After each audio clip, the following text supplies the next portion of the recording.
अस्सलाम वालेकुम। आपको प्रोग्राम हरफिराज में खुश आमदीद कहते हैं। मैं हूं जमील फारूकी। प्रोग्राम के मुस्तकिल तज्जियाकार औरिया मकबूल जान साहब ज़ाती मसरूफियात की वजह से इस वक्त तुर्की में मौजूद हैं, इसलिए तज्जिए के फ़राइज़ एग्जीक्यूटिव डायरेक्टर नियो न्यूज़ जनाब नसरुल्लाह मलिक साहब के सर हैं। नाज़रीन, पाकिस्तान में बहुत बड़ी डेवलपमेंट हुई है। डेवलपमेंट यह है कि भारतीय खुफिया एजेंसी रॉ के अफसर कुलभूषण यादव को सजाए मौत सुना दी गई है। आर्मी चीफ ने इसकी तौसीक कर दी है और बहुत सारे सवालात को इस सारे मामले ने जन्म लिया है। आज के प्रोग्राम के पहले इस समय इस पर बातचीत करेंगे जनाब नसरुल्लाह मलिक साहब से। नसरुल्लाह साहब, कितना बड़ा फैसला है ये?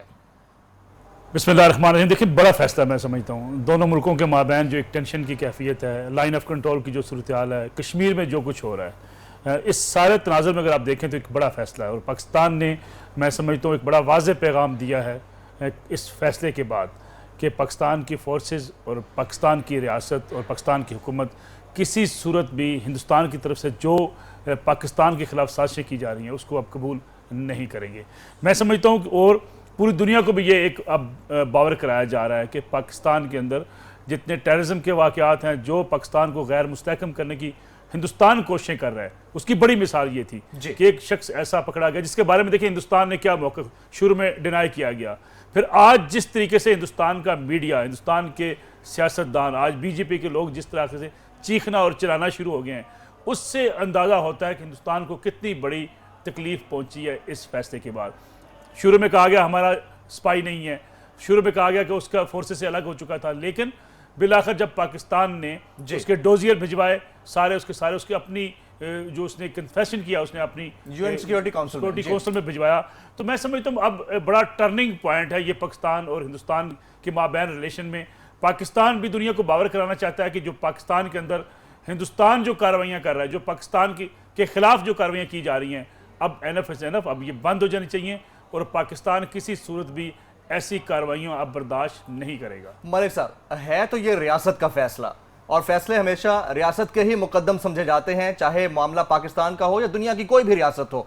हुकूमत और रियासत, आपके ख्याल में क्या दोनों इस मामले को लेकर एक ही पेज पर है? देखिए, मैं समझता हूँ जमील, इसमें जो हमारे यहाँ तजिया किया जाता है समटाइम वो भी गलत किया जाता है। हिंदुस्तान का मामला हो या खित्ते की रीजनल जो आपकी खारजा पॉलिसी है, ठीक है, समटाइम हुकूमत में और आपकी इस्टेब्लिशमेंट के माबैन कहीं ना कहीं कुछ कमी या कमज़ोरी, कोताही या कहीं इख्तलाफ पाया जाता है, लेकिन ऐसा नहीं हो सकता कि हिंदुस्तान के मामले में हुकूमत यकसर कोई ऐसी पॉलिसी इख्तियार कर ले जो आपकी इस्टेब्लिशमेंट नहीं चाहती।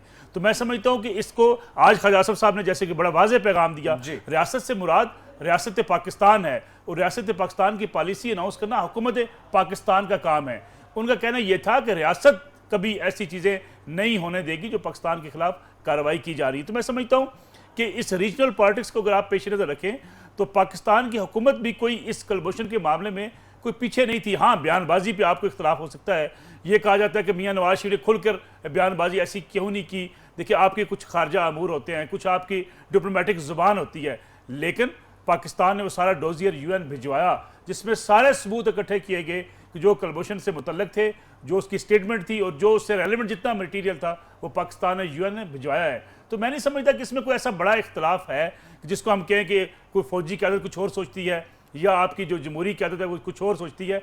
ऐसी सूरत हाल मुझे नज़र नहीं आती। लेकिन नाक़दीन और मुबस्सरीन की जानिब से मलिक साहब बारहा इस बात का तज़किरा किया गया कि वज़ीर आज़म मियाँ नवाज शरीफ साहब यूएन सिक्योरिटी काउंसिल में जाते हैं, खिताब करते हैं, लेकिन उन्होंने कुलभूषण का नाम नहीं लिया। इसके अलावा बाज़ औक़ात मुख्तलिफ जगहों पर जहाँ जहाँ सिक्योरिटी की ज़रूरत थी, पाकिस्तान की रियासत के मुकद्दम होने को लेकर बात करने की ज़रूरत थी, वहाँ पर वज़ीर आज़म की जानिब से नाम नहीं लिया गया। देखिए, ऐसा नहीं हुआ। हुकूमत पाकिस्तान ने हिंदुस्तान का नाम लिया है, हिंदुस्तान का नाम, हम रियासत का नाम लेते रहे, हिंदुस्तान की हुकूमत की बात करते रहे।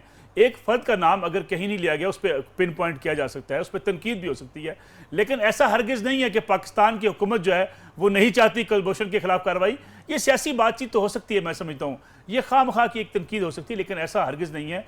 आपकी इस्टेब्लिशमेंट और आपकी हुकूमत ये समझती है, और ख़ास तौर पे जो आपके चीन के साथ रिलेशन है इस वक्त, सी पैक का मामला है, क्या हुकूमत पाकिस्तान इससे आगाह नहीं है कि सी पैक के खिलाफ कितनी बड़ी साजिश तैयार की जा रही है, पाकिस्तान को डिस्टेबलाइज क्यों किया जा रहा है, बलूचिस्तान के अंदर इस किस्म की कार्रवाइयाँ क्यों की जा रही हैं, अफगानिस्तान में बैठ के वो लोग जो पाकिस्तान के खिलाफ जंग जारी रखे हुए हैं उनको वहाँ हिंदुस्तान की हुकूमत की तरफ से सपोर्ट हासिल है, उनको आलमी ताकतों की सपोर्ट हासिल है, उनको अफगान हुकूमत की सपोर्ट हासिल है। तो मैं समझता हूँ पाकिस्तान की हुकूमत हो, पाकिस्तान के इदारे हों, वो सारी ऐसी साजिशों से बाखबर हैं।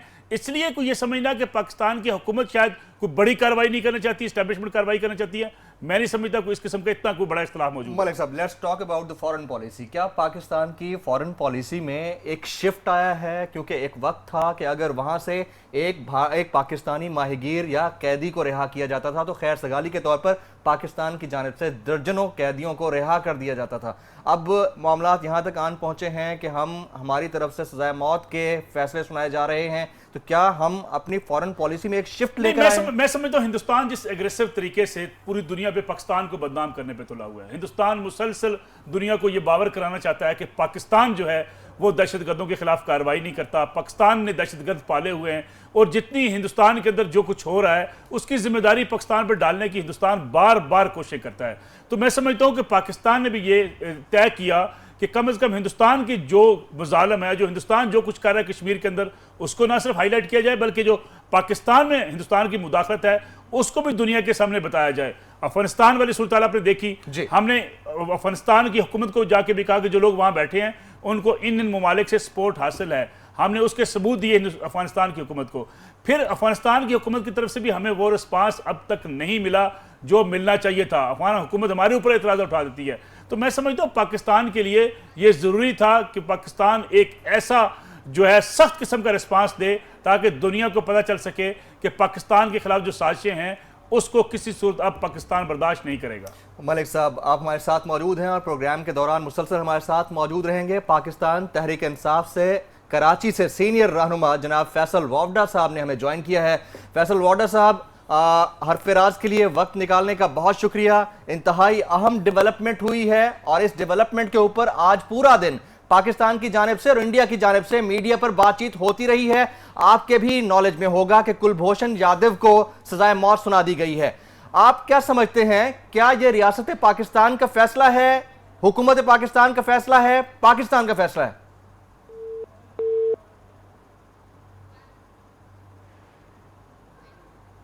फैसल वाडा साहब से हम राब्ता करने की कोशिश करेंगे। मलिक साहब, ये फरमाइएगा, इस फैसले के बाद क्या पाकिस्तान को लाइन ऑफ कंट्रोल समेत दीगर तमाम मुहाजों पर भी मजीद शिद्दत का सामना करना पड़ सकता है? बिल्कुल होगा। देखिए, हिंदुस्तान की तरफ से उनका पॉलिटिकल रिएक्शन आप देख रहे हैं, उनका जो हुकूमती रिस्पांस है वो आपने देख लिया, किस तरीके से पाकिस्तानी सफीर जो है हाई कमीशन को बुलाया गया। और मैं समझता हूँ ये रिस्पांस आएगा, सरहदों के ऊपर टेंशन बढ़ेगी। हिंदुस्तान कतन नहीं चाहता। देखिए, पूरा खित्ता अगर आप देखें, हिंदुस्तान के सामने सारे सरनगू हो चुके हैं, पाकिस्तान खड़ा है हिंदुस्तान के सामने। तो मैं समझता हूं हिंदुस्तान के लिए ये बर्दाश्त नहीं हो पा रहा कि पाकिस्तान की तरफ से जो रिस्पांस हिंदुस्तान को दिया जा रहा है। राइट, फैसल वाडा साहब दोबारा से हमारे साथ मौजूद हैं। फैसल साहब, सवाल मेरा आपसे वही होगा, इंतहाई अहम डेवलपमेंट हुई और डेवलपमेंट आपके सामने है, कुलभूषण यादव को सजाए मौत सुना दी गई है। बहुत अहम डेवलपमेंट है, पूरी दुनिया में इसको पॉजिटिवली लिया जा रहा है। आपसे ये जानना चाहूंगा, आपकी नजर में एज ए पॉलिटिशियन ये बताइएगा, क्या ये रियासत पाकिस्तान का फैसला है, हुकूमत पाकिस्तान का फैसला है, पाकिस्तान का फैसला है? बहुत शुक्रिया आपका, बड़ा इंटरेस्टिंग सवाल है आपका कि एक बहुत जबरदस्त फैसला किया गया और उसका सारा क्रेडिट जो है वो आर्मी को जाता है। फेडरल गवर्नमेंट का तो खैर इसमें कहीं कोई रोल नहीं है। आज तक कुलभूषण के खिलाफ एक स्टेटमेंट ना नवाज शरीफ साहब की आई, सरफरा डीजी साहब को और उनकी टीम को जिन्होंने इतनी बड़ी कामयाबी की। और मैं समझता हूँ कि बहुत ही जबरदस्त काम हमारी आर्मी ने की और हमेशा जैसे हमारा नाम फख्र से बुलंद किया है, वही काम करके उन्होंने इंडिया को मुंह तोड़ जवाब दिया है। और मैं समझता हूँ कि एक दफा नहीं 2 दफा फांसी देनी चाहिए और इंडिया को ये पैगाम देना चाहिए कि अगर हमारे मुल्क के अंदर मुदाखलत की क्योंकि हम ये फरमाइएगा, policy shift as a politician कैसे देखते हैं आप? पाकिस्तान की फॉरेन पॉलिसी खासतौर पर इंडिया को लेकर अब कुछ तब्दील हुई है? देखिए जी, मेरे ख्याल से हमारी जो एस्टैब्लिशमेंट जिसको हम आर्मी कहते हैं, पाकिस्तान आर्मी बड़ी क्लियर है कैटेगोरिकली, स्पेशली इंडियन हो जहाँ भी मुदाखलत किसी भी मुल्क के हमारे मुल्क के अंदर होती है तो वो बड़े कैटेगोरिकली क्लियर है अपने स्टांस और अपने स्टैंड में। और ये भी उन्हीं का क्या कहते हैं सेहरा उनके ऊपर जाता है कि उन्होंने एक बड़ा डिसीजन लिया है और इससे पूरी दुनिया के अंदर एक पॉजिटिविटी गई है कि हम वो मुल्क नहीं है। क्योंकि प्रॉब्लम ये कि हमारी फेडरल गवर्नमेंट की पॉलिसी ये है कि हम एक्सचेंज में बंदे दे देते हैं। दूसरी तरफ जो आपके मेहमान ने बात की अमेरिका की, अमेरिका से हमारे ताल्लुकात बिल्कुल खराब है लेकिन मैं समझता हूँ कि ये भी एक तरीके से गलत है। चाइना के साथ होते होते हमारे अमेरिका के साथ भी ताल्लुकात बेहतर होने चाहिए। उधर भी कंफ्यूजन जो है वो हमारे पॉलिटिशियन में मचाया हुआ है, रॉन्ग इन्फॉर्मेशन पास ऑन करते हैं अपने बेटरमेंट और अपने इंटरेस्ट और अपने फायदे के लिए, जिसके तहत वो अपना डिफेंस प्लान जब बनाते हैं तो पाकिस्तानी को नुकसान होता है। लेकिन हैविंग सेड दैट, ये आप याद रखें कि अमेरिका आज भी हमारे वहाँ ट्रेनिंग करता है, अमेरिका की हम एड भी लेते हैं, तो एक तरफ हम एड भी ले रहे हैं, एक तरफ उनसे ट्रेनिंग भी ले रहे हैं, और दूसरी तरफ हम उनके खिलाफ या नहीं है। हमें सबको बैलेंस करके लेना होगा और बोर्ड लेना पड़ेगा पूरी दुनिया को, और फेडरल गवर्नमेंट को बड़ा सीरियसली अपनी फॉरेन पॉलिसी को रीथिंक और रीथिंकिंग मोड पे लाना पड़ेगा। और मेरा अपना ख्याल है कि अगर वो फौज के पास ही चली जाए या उनकी तरफ से चल रही हो तो वो ज्यादा बेहतर है, तो हम ऐसे मुशाहिद देखते रहेंगे।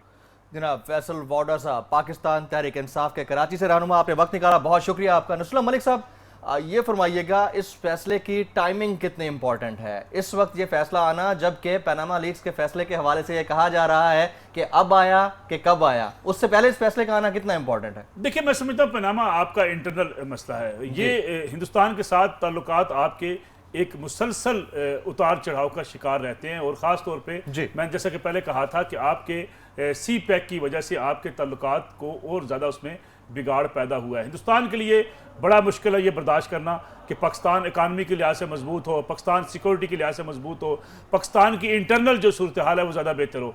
तो मैं समझता हूँ इसीलिए आपने देखा कि माजी में जो बलूचिस्तान के अंदर इन्वायरमेंट थी हिंदुस्तान की, वो ज़्यादा बड़ी उसकी निस्बत, और वो जो ग्रुप्स पाकिस्तान से नाराज़ हैं और जो पाकिस्तान के खिलाफ कार्रवाइयाँ कर रहे हैं, उनकी सपोर्ट भी उनको हिंदुस्तान की ज़्यादा बड़ी है। तो मैं समझता हूँ इस सूरत हाल में ये फैसला इस लिहाज से देखा जाएगा। और खासतौर पर एक और आप बात देखें, हिंदुस्तान कोशिश कर रहा है सलामती कौंसिल में जाने की, और पूरी दुनिया को यह बावर कराना चाहता है कि हिंदुस्तान खित्ते का बड़ा पुरअमन मुल्क है, लेकिन पाकिस्तान जो है वो सारी टेररिज्म का, पाकिस्तान ये सारे काम करता है। तो मैं समझता हूँ ये बात बाडा साहब की दुरुस्त है कि हमें पूरी दुनिया को बताना है कि हिंदुस्तान से बड़ा ना वहाँ अक़लीतें महफूज हैं, ना वहाँ कश्मीरी महफूज हैं, और अपने ही लोगों पर जिस तरह वो रोजाना गोलियां बरसाता है, और इस खित्ते में जो अमन की सूरत हाल है उसको खराब करने में हिंदुस्तान मुलव्वस है, और सबसे बड़ा किरदार हिंदुस्तान का खराब करने में। मलिक साहब, स्ट्रेटेजिकली ये कितना इंपॉर्टेंट डिसीजन है, इस पर हम बात करेंगे जनरल रिटायर्ड गुलाम मुस्तफा साहब से, सीनियर दिफाई तज्जियाकार हैं।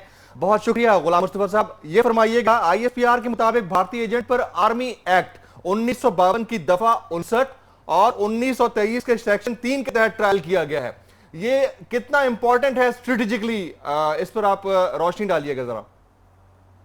देखिए, इम्पोर्टेंट लिहाज से बहुत है कि जब से ये पकड़ा गया था तो कई किस्म की अफवाहें गर्दिश कर रही थी कि शायद कोई सौदेबाजी हो रही है, या शायद किसको छोड़ दिया जाएगा, या शायद ये हो जाएगा।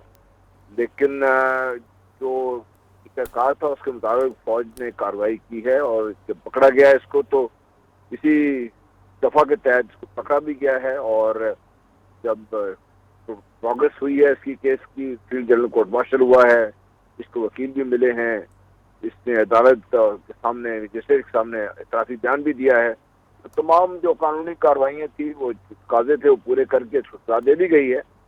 और अब फैसला कि पाकिस्तान ने बारहा दुनिया को बावर कराने की कोशिश की है कि हिंदुस्तान के जो मदाखलत है पाकिस्तान के दाखिली मामलात में, जिससे पाकिस्तान में बिगाड़ पैदा हो रहा है, और इससे बढ़कर ये कि अवाम के दबाव के तहत हुकूमत ने जो बेताब कोशिशें की थी हिंदुस्तान से ताल्लुकात बेहतर करने की, हुकूमत को भी अपने तमाम मामलात में नजरसानी करनी पड़ रही है।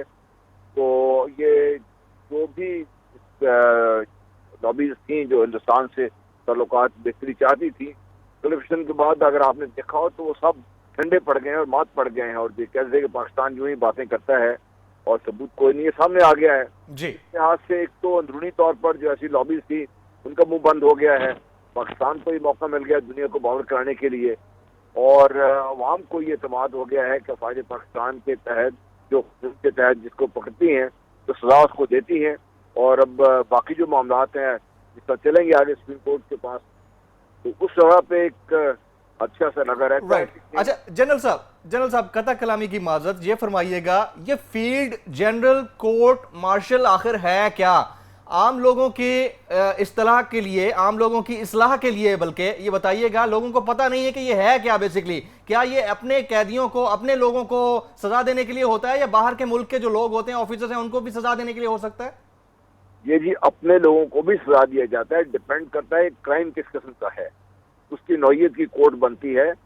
और एक समरी कोर्ट है, उसके बाद दूसरी कोर्ट है, और फील्ड कोर्ट मार्शल जिसका होता है उसको ये रियायत होती है कि वो वकील अपनी मर्जी का कर लेता है और अपने जो दिफा है उसको करने के लिए सिविल जो मामलात हैं वो उसको सामने लेके आ सकता है।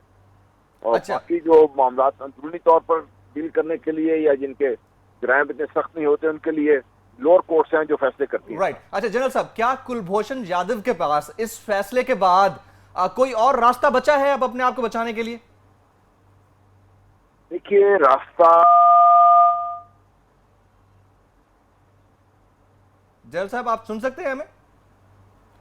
जनरल साहब से राब्ता मुनक़ता हुआ है। नसरुल्लाह मलिक साहब, ये स्ट्रेटेजिक क्वेश्चन है लेकिन आपसे भी पूछना पड़ रहा है, क्या रास्ता बचा है कुलभूषण जाधव के पास कि वो कोई और दरवाजा खटखटाए? अपील की राइट तो मेरा ख्याल है उसमें होगा, उसके बाद सदर पाकिस्तान के बाद मर्सी की अपील भी उसकी जा सकती है। लेकिन देखिए ये ऐसा केस है जिसमें शायद मैं नहीं समझता कि कोई इतना फौरी इस पे कोई हुकूमत पाकिस्तान नज़रसानी कर सकती है।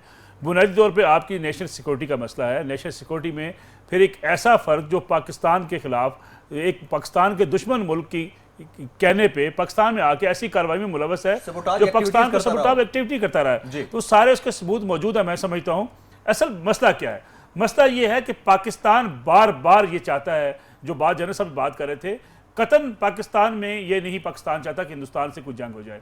पाकिस्तान हालात को नॉर्मल करना चाहता है, पाकिस्तान तल्लुकात को बेहतर करना चाहता है, पाकिस्तान की हुकूमत भी हमसाया वाले के साथ तल्लुकात को बेहतर करना चाहती है, इंक्लूडिंग इंडिया एंड अफगानिस्तान। लेकिन मसला क्या है, मसला ये है कि इस खित्ते के अंदर वो जो हेजमनी का तस्वर है हिंदुस्तान के दबाव में बैठा हुआ है कि वो खित्ते का थानेदार बनना चाहता है और उसको फिर आलमी ताकतों की सपोर्ट हासिल है। मैं समझता हूँ उसकी वजह से ये सारी चीजें जब रुकावट आती हैं, पाकिस्तान ताकतवर होता है, हिंदुस्तान को तकलीफ होती है, पाकिस्तान इक़्तिसादी लिहाज से मजबूत होता है, हिंदुस्तान को तकलीफ होती है। पाकिस्तान के चीन के साथ अगर कॉन्ट्रैक्ट्स होते हैं, भाई इंडिया और चीन के साथ होते हैं, पाकिस्तान ने उसमें इतना वावेला नहीं किया। अमेरिका और हिंदुस्तान के तल्लुकात हैं, पाकिस्तान ने कभी वावेला नहीं किया। लेकिन जो ही पाकिस्तान के अगर अफगानिस्तान के साथ तल्लुकात बेहतर होने लगते हैं, चीन से तल्लुकात हमारे आगे बढ़ते हैं, हिंदुस्तान के अंदर आप देखें एक शोर बपा हो जाता है। उसकी बुनियादी वजह है कि हिंदुस्तान ये बात मानने को तैयार नहीं है कि पाकिस्तान मुस्तहकम हो। हिंदुस्तान खित्ते के दीगर ममालिक की तरह, जैसे बाकी सारे ममालिक के ऊपर हिंदुस्तान एक थानेदार बन चुका है, वो समझता है पाकिस्तान को तो भी अपनी थानेदारी कायम कर ले।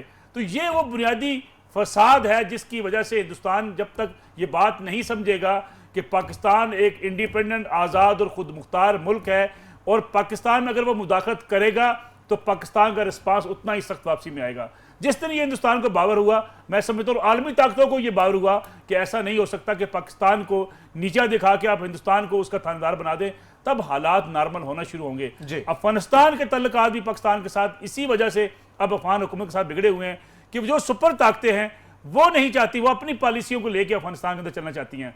पाकिस्तान ये समझता है कि हम अफगानिस्तान के साथ भी तल्लुकात बेहतर करना चाहते हैं। अब बड़ी एक नई शिफ्ट आई है। सरताज बशीर खारजा जो है उनसे हमारी पिछले दिनों एक मीटिंग हुई, उन्होंने कहा कि हम इस पे भी तैयार हैं कि जो पाकिस्तान से अगर कोई कार्रवाई अफगानिस्तान के खिलाफ जाके करता है तो हम अफगानिस्तान की हुकूमत को इत्मीनान दिलाने के लिए तैयार हैं। लेकिन जो लोग वहां बैठ के पाकिस्तान के खिलाफ साजिशें कर रहे हैं, पाकिस्तान में बम धमाके करते हैं, पकड़े जाते हैं, यहाँ पे पूरा आपको नेटवर्क का पता चल जाता है, उनके खिलाफ अफगानिस्तान की हुकूमत भी कार्रवाई नहीं कर रही है। Point taken. नसरुल्लाह मलिक साहब हमारे साथ मौजूद हैं। नाज़रीन, यहाँ वक्त हुआ एक ब्रेक का। ब्रेक के बाद जब वापस आएंगे तो हम बात करेंगे कि ये फैसला तो जो आया सो आ गया, इससे ये साबित हो गया कि पाकिस्तान की फॉरेन पॉलिसी के अंदर एक शिफ्ट जरूर आया है, लेकिन जो इंटरनेशनल अलायंसेज हैं, खासतौर पर पाकिस्तान में CPEC के मामले को लेकर वो किस तरफ जा रहे हैं, कौन सी तिकोने बन रही हैं इंटरनेशनली, इस पर बात होगी मलिक साहब से। एक ब्रेक के बाद हमारे साथ रहिएगा।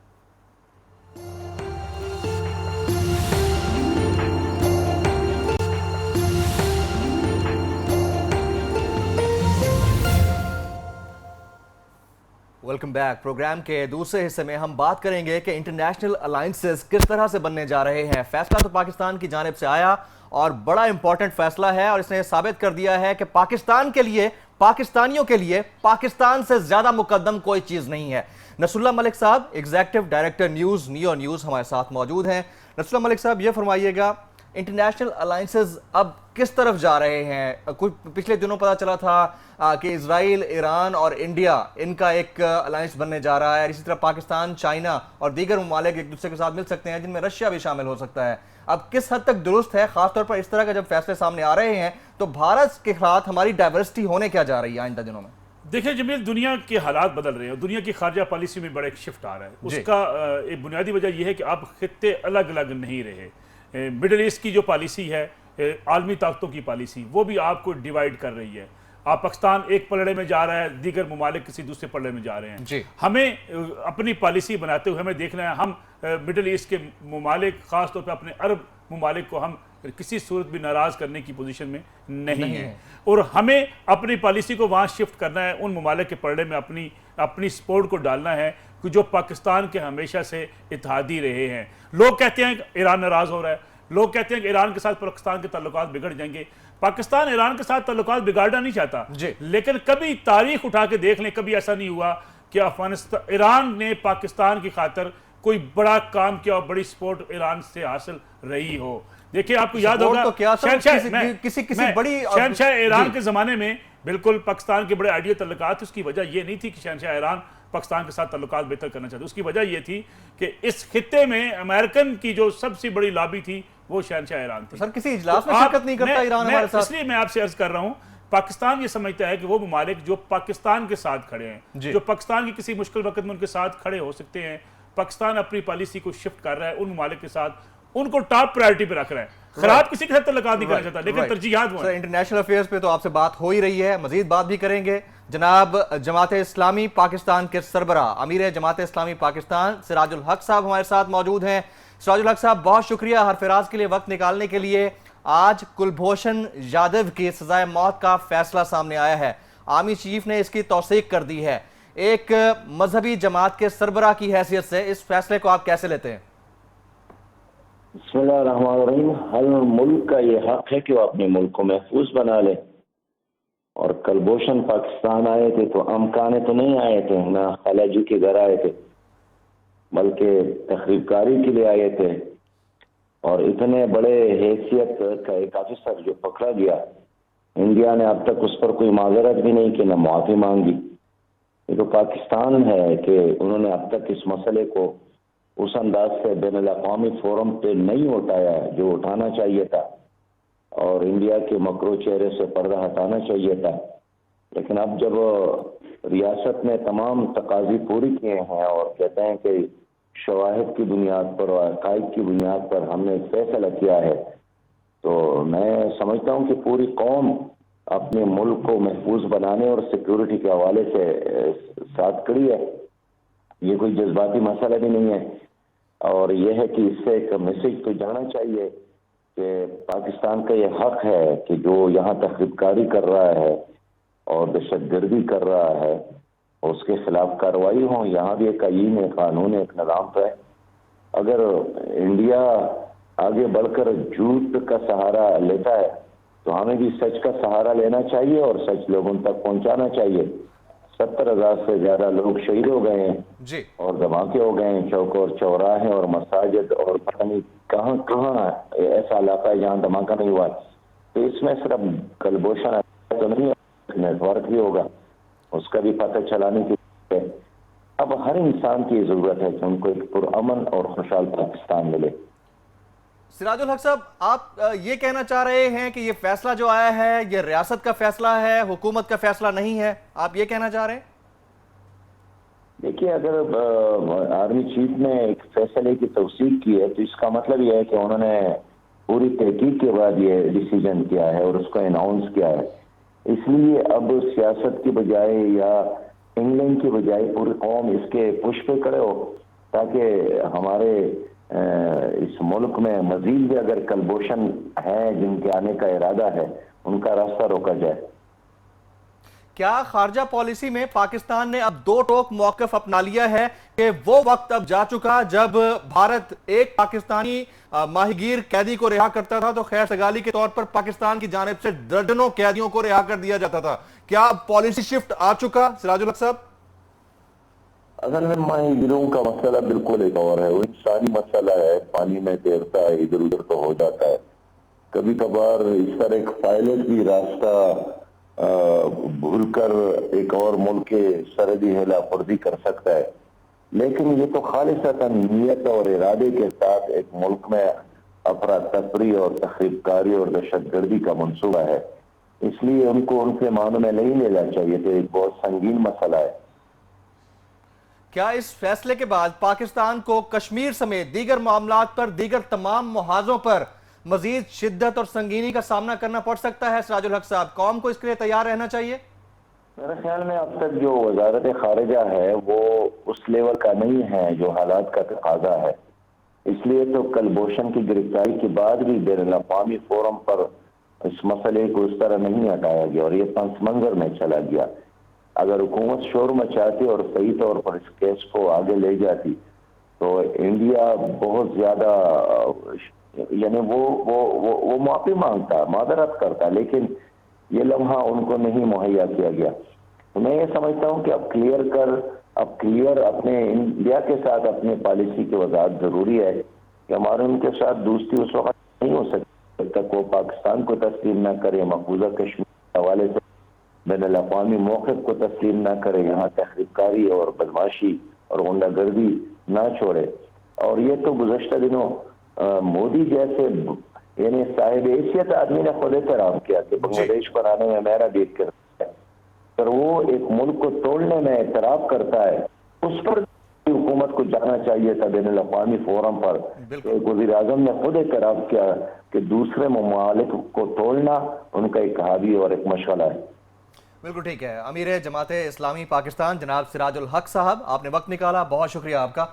मलिक साहब, बात तो सही है सिराजुल हक साहब की कि इंटरनेशनल फोरम पर पाकिस्तान को दरवाजा खटखटाना चाहिए था, बात करनी चाहिए थी। खामोशी क्यों हुकूमत पाकिस्तान की जानिब से होती है अक्सर? देखिए, मैं समझता हूँ कि हम हर चीज़ को प्रोटिसाइज कर देते हैं, मेरा ख्याल है, मेरा अपना पॉइंट ऑफ व्यू है, हो सकता है आप इससे डिसएग्री करें। जी। लेकिन अब देखें, सरताज अजीज साहब ने इस बारे में एक ब्रीफिंग देखी, बड़ी कैटेगरिकल उन्होंने कहा कि जो चीज़ें हमने जो सबूत इकट्ठे किए, बल्कि आपको याद होगा एक खबर छप गई कि जी उसके बारे में हमारे पास सबूत नहीं है। जी बिल्कुल। उसने उन्होंने इसकी बड़ी वजाहत की। उन्होंने कहा, मैंने कहा था कि अब तक जो हमारे पास मालूमात है वो मुकम्मल नहीं है। ये नहीं कहा था कि शायद इकट्ठे नहीं हुए। फिर जो डोजियर भेजा गया, जो पाकिस्तान की हुकूमत ने भेजा है, उसमें वो सारे सबूत शामिल हैं जो कुलभूषण के हवाले से थे, उसकी स्टेटमेंट के हवाले से थे, जो चीज़ें भी जो शायद इकट्ठे किए गए वो सारे उस डोजियर में भेजे गए हैं। मैं समझता हूँ कि पाकिस्तान, देखिए जो लैंग्वेज होती है खारजा पॉलिसी की वो थोड़ी सी डिफरेंट होती है। हम सम टाइम ये तोको करते हैं कि सदर पाकिस्तान इस किस्म के बयान जारी कर दें या वज़ीर आज़म आपके बयान जारी कर दें, वो बयान शायद हमें महसूस ऐसे होता है कि इतने एग्रेसिव नहीं है। मैं गुजारिश किसके पास है, मेरे ख्याल में देखिए मशीर खारजा का बयान आया, आपके वजारत दिफा का बयान आया और इस पे किसी ने किसी कुलभूषण के इस वाक़े को सपोर्ट नहीं किया। मैं समझता हूँ कि रियासती इदारों के माबैन जो हमें बाज़ औक़ात हम पैदा करते हैं कि कोई ऐसा इख्तलाफ मौजूद है, शायद बहुत सारी चीज़ों पे ऐसा इख्तलाफ होता नहीं है। हो सकता है बात चीज़ों पे हो, लेकिन उतना ज़्यादा नहीं होता जितना एग्जैजरेट किया जाता है। हिंदुस्तान के मामले में हुकूमत की पॉलिसी कतन मेरा नहीं ख्याल ऐसी है कि वो कुलभूषण को अगर गिरफ्तारी हुई है तो शायद कुलभूषण को कोई रिहा करने वाला है या मियां नवाज शरीफ को उसको रिहा करके हिंदुस्तान के हवाले करने वाले हैं, ऐसी बात नहीं है। देखिए, पाकिस्तान का जो सिक्योरिटी का इश्यूज है उसमें देखिए आपको ऑन बोर्ड रखना पड़ता है। आपकी इस्टेब्लिशमेंट, आपकी लॉ एनफोर्समेंट एजेंसीज, आपकी अफवाज पाकिस्तान ऑन बोर्ड है खारजा पॉलिसी पे, और अफगानिस्तान के साथ जो आपकी खारजा पॉलिसी है उस पर भी अफवाज पाकिस्तान ऑन बोर्ड है। हम जब कहते हैं कि कोई ऐसा बड़ा वाकया होता है, तनकीद हम कर देते हैं हुकूमत पाकिस्तान के ऊपर फौरी तौर पे, लेकिन जो खारजा पॉलिसी बनती रही है क्या उसके अंदर आपकी, मैं गुजारिश आपसे, आपकी एस्टेब्लिशमेंट ऑन बोर्ड रही है। अगर गलत पॉलिसियां रही हैं, अगर सही रही हैं, तो उस गलत और सही दोनों का हिस्सा रही हैं। इसलिए मैं समझता हूँ हमें कोई ऐसी चीज जब हम कहते हैं तो हम बिल्कुल बाज क्रेडिट तो किसी को देने पे आ जाते हैं, डिसक्रेडिट किसी और खाते में डाल देते हैं। फॉरेन ऑफिस आपका इन ऑर्डर नहीं है, आपके मुशीर खारजा हैं, उधर तारिक फातमी साहब हैं, वज़ीर आज़म खुद कलमदान संभाल के बैठे हुए हैं, 4 साल में ये इन ऑर्डर क्यों नहीं हुआ? देखिए, गुजारिश ये है कि हुकूमत को ये राइट हासिल है। मुशीर खारजा का मतलब क्या है, हुकूमत ने अपना कलमदान दिया हुआ है ना उनको, और मैं समझता बड़े ऑनेस्ट आदमी है सरताज अजीज साहब, बड़े हार्ड वर्कर है, बड़े प्रो पाकिस्तान है। मैं आपको एक बड़ी जानदारी सी बात कहूँ, मौजूदा पॉलिटिशियन में सरताज अजीज जैसा बहुत कम आदमी आपको नजर आएगा। इसकी किसी की इंटेग्रिटी पे, उसकी मुल्क के साथ मोहब्बत पे, हुब्बुल वतनी पे हम सवालात उठाना शुरू कर देते हैं। ये बड़े नामुनासिब सवालात हैं सरताज अजीज साहब ने, और जो हुकूमत से हो सकता है। हाँ देखिए, ये बात बहस हो सकती है कि हमें एग्रेसिव खारजा पॉलिसी की ज़रूरत है, हमें अपने जो हमारे पूरी दुनिया में फैले हुए दफातर हैं उनको मजीद मोटिवेट करने की ज़रूरत है।